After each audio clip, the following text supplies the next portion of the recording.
Hello students, तो last lecture में अपने 3.3 के क्वेश्चन कर लिए थे। आज हम 3.4 स्टार्ट करेंगे। सबसे पहले इसमें व्यापक हल आएंगे। देखो व्यापक हल की कंडीशन देखते हैं। यदि साइन थीटा इक्वल हो 0 के, यदि साइन थीटा किसके इक्वल हो 0 के, तो थीटा की वैल्यू क्या निकालोगे यहां से? तो थीटा इक्वल होगा हमारा n पाई। तो थीटा इक्वल क्या होगा n पाई, और यहां n एलिमेंट होगा z का। n एलिमेंट किसका होगा? बिलोंग किस में करेगा? z में। z क्या होता है? पूर्णांकों का समुच्चय।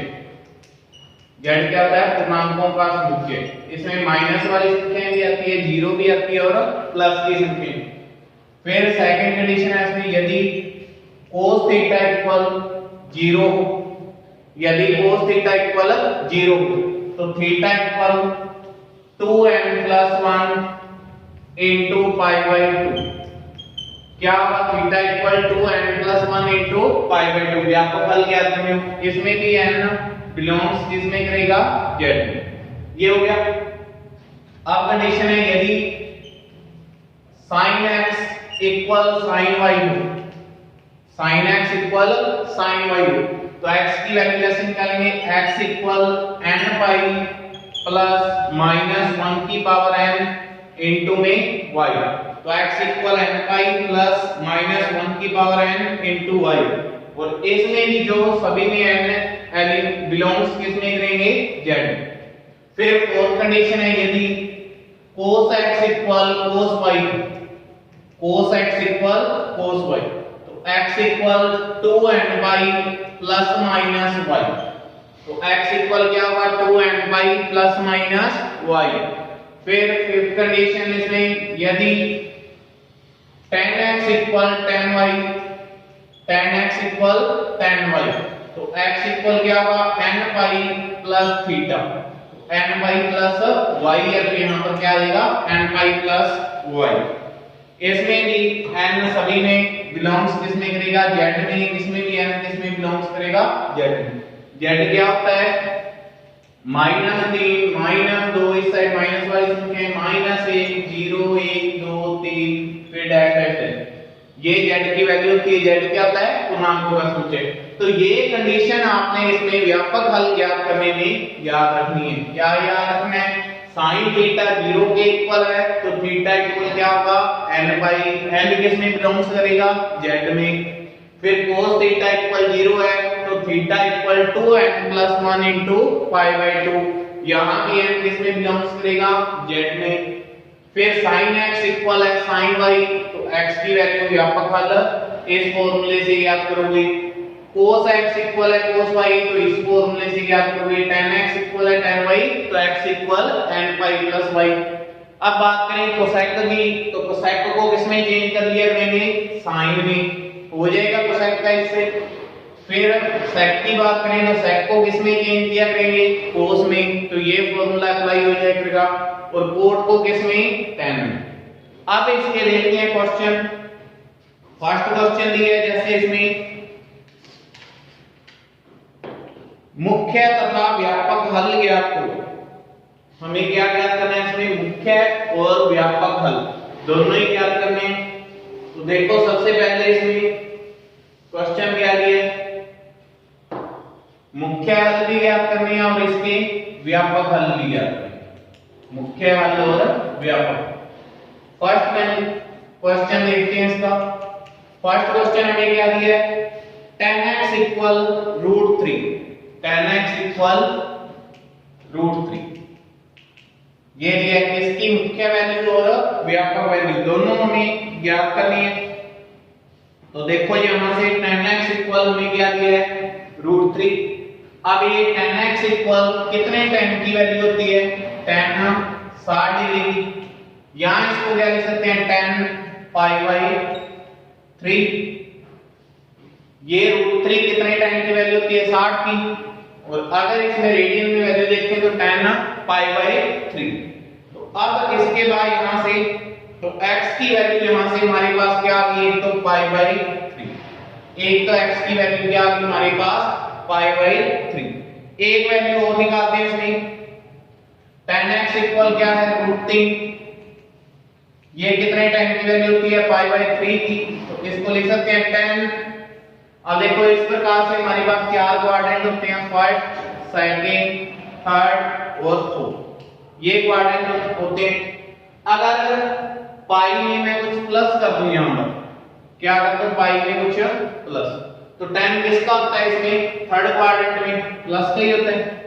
tan थर्ड क्वाड्रेंट में किसका होता है, प्लस का। तो इसको ऐसे लिख सकते हैं tan पाई प्लस π/3, क्योंकि tan पाई प्लस थीटा बन गया यहां पर, और tan पाई प्लस थीटा क्या होता है, tan थीटा ही होता है, क्योंकि इस क्वाड्रेंट में आ गया। इसमें tan किसका होता है, प्लस का, और ये चेंजर लाइन नहीं है, tan किसका रहेगा, tan पे। तो पाई प्लस π/3, तो कितना आ गया tan, एलसीएम लेंगे यहां से 3 पाई प्लस पाई, तो कितना आ गया tan 4π/3, tan 4π/3 किसके इक्वल, tan x के इक्वल। तो यहां से x इक्वल क्या आ गया 4π/3। दो मुख्य मान आएंगे इनके, तो मुख्य मान हमारे पास क्या क्या आ गए इसके, एक तो है हमारे पास π/3, दूसरा है 4π/3, ये इसके क्या आ गए मुख्य मान। अब व्यापक हल के लिए, तो व्यापक हल के लिए देखो इसमें, व्यापक हल के लिए,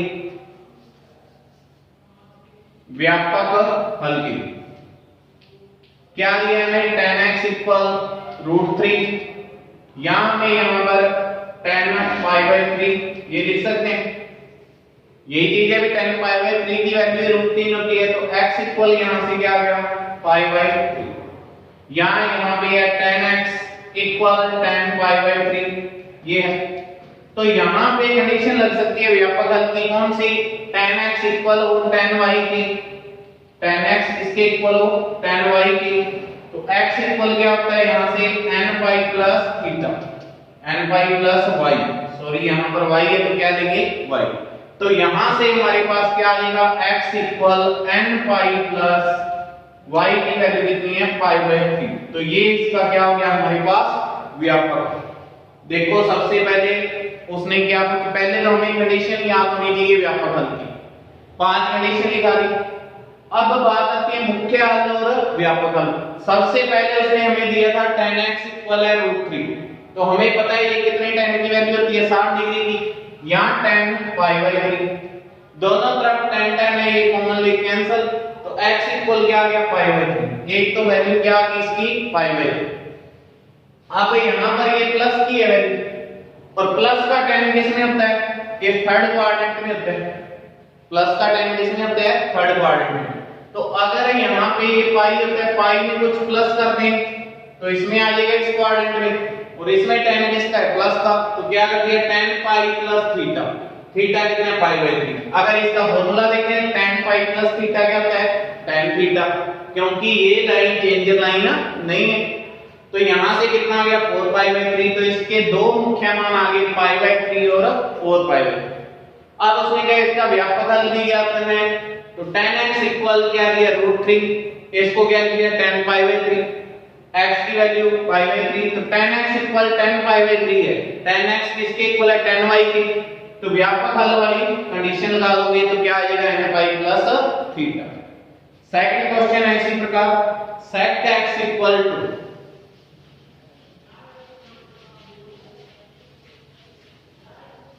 तो देखो यहां पर इसमें sec x इक्वल कितना दिया है, 2 दिया है। sec x इक्वल नहीं, देखो सिंपल वैल्यू यहां पर sec x इक्वल क्या आएगा, sec को कितने की वैल्यू होती है, ये 60 डिग्री की, sec 60 की वैल्यू कितनी होती है, 2 ही होती है। यहां इसको क्या लिख सकते हैं sec π/3, sec π/3, दोनों तरफ sec से sec कैंसिल, तो x इक्वल क्या आ गया π/3, एक मुख्य मान आ गया, एक वैल्यू और निकालनी है। इस प्रकार से हमारे पास 4 क्वाड्रेंट होते हैं, यही होते हैं 4 क्वाड्रेंट। तो sec किसमें प्लस का होता है, फोर्थ क्वाड्रेंट में sec क्या होता है, प्लस का होता है। तो यहां पे कितना होता है 2 पाई, अगर मैं 2 पाई में से कुछ माइनस कर दूं, sec 2 पाई माइनस थीटा कर दूं, तो ये चेंजर लाइन नहीं है। 2 पाई में से थीटा माइनस किया है, इस क्वाड्रेंट में रहेगा sec किसका रहेगा, sec का ही रहेगा, किसका रहेगा प्लस का, क्योंकि ये फोर्थ क्वाड्रेंट में किसका होता है प्लस।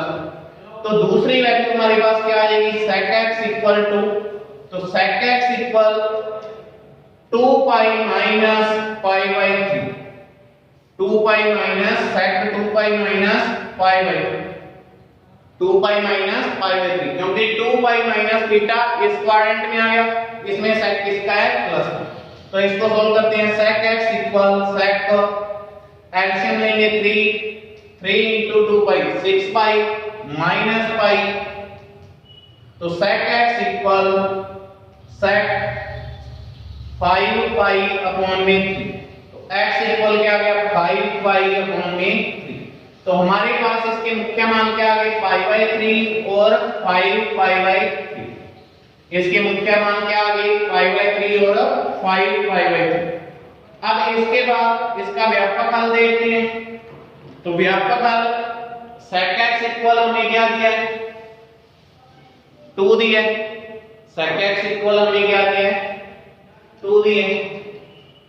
अब देखो sec x equal sec y, ऐसी कोई कंडीशन नहीं लिखाई, मैंने आपको बताया sec को किस में चेंज कर लो, cos में, तो क्या लिख सकते हैं यहां से 1 अपॉन cos x इक्वल में 2, 1 अपॉन cos x इक्वल में क्या आ गया 2, तो यहां से cos x इक्वल क्या आ जाएगा 1 अपॉन में 2, cos x इक्वल क्या आ जाएगा 1 अपॉन में 2, तो cos x इक्वल ये कितने cos की वैल्यू होती है 1/2, cos पाई बाय 3 की होती है, तो यहां से क्या आ गया cos pi by 3, cos pi by 3। तो अब देखो यहां से cos x इक्वल हो cos y के, व्यापक हल इसका क्या होता है, x equal 2n pi plus minus y, n belongs किसमें करता है z में, तो यहां से x इक्वल क्या आ जाएगा 2n pi plus minus pi bye 3। तो ये इसका क्या हो गया व्यापक, ये इसका क्या हो गया व्यापक। इसी प्रकार से इसका थर्ड क्वेश्चन और देख लेते हैं, क्या ये इसमें cot x equal minus root 3। अब तक तो थे ये 2 क्वेश्चन प्लस के, अब माइनस वाला एक क्वेश्चन और देखते हैं, cot x equal minus root 3, क्या दिया है cot x equal minus root 3, ये दिया।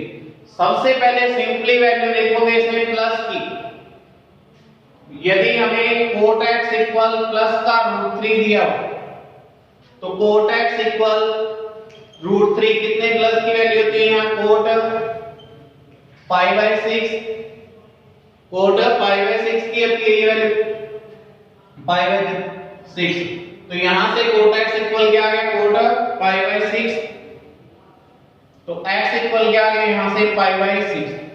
इतना हमें पता चल गया यहां पर पाई बाय 6 की वैल्यू क्या होती है रूट 3 होती है, यहां पर क्या है माइनस रूट 3। तो अब हमें इन क्वाड्रेंट के हिसाब से इसकी वैल्यू निकालनी है। फर्स्ट में तो सारे ओल पॉजिटिव होते हैं, सेकंड की बात करें साइन और कोसेक पॉजिटिव होते हैं, बाकी सभी क्या होते हैं नेगेटिव, और हमें कोड क्या चाहिए नेगेटिव। एक तो ये हमारा सेकंड क्वाड्रेंट काम में, थर्ड में फिर tan और कोड प्लस के होते हैं, तो ये हमारे क्वाड्रेंट प्लस यहां करेंगे, तो ये हमारे किसी कहां करेंगे। इसकी बात करें तो इसमें भी कोड किसका होता है माइनस। अगर पाई में से कुछ मैं माइनस करूं, पाई में से क्या करूं माइनस करूं, तो पाई में से माइनस करने पर इस क्वाड्रेंट में चला जाएगा, इसमें कोड किसका होता है माइनस पे ही होता है, तो इसमें कोड किसका होता है माइनस। तो क्या दिया है cot x equal minus root 3, यहां इसको क्या लिख सकते हैं cot x equal cot pi minus pi by 6। देखो cot pi minus pi by 6, cot pi minus theta, pi में से माइनस हो रहा है इसमें रह गया, और ये चेंजर लाइन पर नहीं है तो cot का cot ही रहकर कितना आ जाएगा माइनस cot थीटा, यानी माइनस cot पाई बाय 6, तो माइनस cot पाई बाय 6 कितना आ जाएगा -√3। तो इसकी वैल्यू क्या आ गई यहां से cot 6 pi minus pi 5 pi upon में 6। तो कोट x इक्वल, तो x इक्वल क्या आ गया 5 पाई अपॉन में 6। एक मुख्य मान आ गया हमारे पास। ये मुख्य मान नहीं होगा, क्यों नहीं होगा? क्योंकि यहां पर प्लस का लिए हमें सिर्फ ये देखा है कि कितने की √3 वैल्यू होती है। ठीक है, अब इसके बाद एक मुख्य मान और निकालते हैं इसका। अगर 2 पाई में कुछ प्लस करूंगा तो इसमें मिलाएगा, इसमें कोट किसका होता है प्लस का, हमें किसका चाहिए माइनस। अगर 2 पाई में कुछ माइनस कर दूं तो क्या लिखते हैं यहां पर cot 2 pi minus pi by 6 equal में माइनस का √3। ये होता है 2 पाई माइनस थीटा, तो इसमें आ गया माइनस कोट थीटा ही होता है। तो यहां से हमारे पास क्या आएगा, क्या लिख देते हैं इसको, यहां पे ऐसे लिख देते हैं कोट x इक्वल माइनस √3 और इसको ले लिया cot 2 pi minus pi by 6। ये आ गया। तो cot x equal 2 pi into 6 12 pi minus pi 11 pi, तो क्या आ गया कोट 11 पाई अपॉन में 6। x इक्वल क्या आ गया 11 पाई अपॉन में 6। x की वैल्यू क्या आ गई 11 पाई अपॉन में 6। तो इसके मुख्य मान क्या आ गए 5 पाई अपॉन में 6 और 11 पाई अपॉन में 6। तो ये इसके क्या हो गए मुख्य मान। अब हमें इसकी व्यापक हल निकालना है। तो व्यापक हल देखो, कोट x इक्वल दिया है -√3, कोट x इक्वल क्या दिया है -√3। तो इसको लिख सकते हैं 1/10x इक्वल -√3, क्योंकि कोट को किस में चेंज करना है आपको बताया 10 में। तो 10x इक्वल क्या हो जाएगा -1/√3। 10x इक्वल क्या आ गया -1/√3। तो 10 किस में माइनस का होता है, इस सेकंड कोऑर्डिनेट में 10 किसका होता है माइनस का। 10 पाई माइनस थीटा कर दें तो पाई माइनस कितने 10 की वैल्यू होती है 1/√3 5/6 की होती है। तो 10 पाई माइनस 5/6। तो क्या आ गया 10x equal 10 6 pi minus pi 5 pi upon में 6। x इक्वल क्या आ गया 5 पाई अपॉन में 6। तो x की वैल्यू क्या आ गई हमारे पास 5 पाई अपॉन में 6। अब यहां से 10x यहां तक की एक बार पढ़ा है 10x इक्वल 10y है। तो x इक्वल क्या आ जाएगा n pi plus theta, n pi plus y आ गया 5 पाई अपॉन में 6। ये इसका क्या हो जाएगा व्यापक। ये इसका क्या होगा व्यापक। क्या लिया था कोट x इक्वल -√3 माइनस लिया, तो इसमें देख लो कौन से क्वाड्रेंट में कोट माइनस का होता है, व्यापक हल निकालो। फिर उसके बाद कोट दिया तो उसको किस में चेंज करोगे 10 में। फिर कंडीशन 10x इक्वल 10y, तो यहां पर व्यापक हल की कंडीशन लगा दोगे x equal n pi plus theta और इसमें लिखोगे n बिलोंग्स करता है z, n बिलोंग्स किसमें करता है z। बाकी इसका फोर्थ क्वेश्चन सिंपल ही है, वो स्वयं करोगे। बाकी नेक्स्ट क्वेश्चन है नेक्स्ट लेक्चर।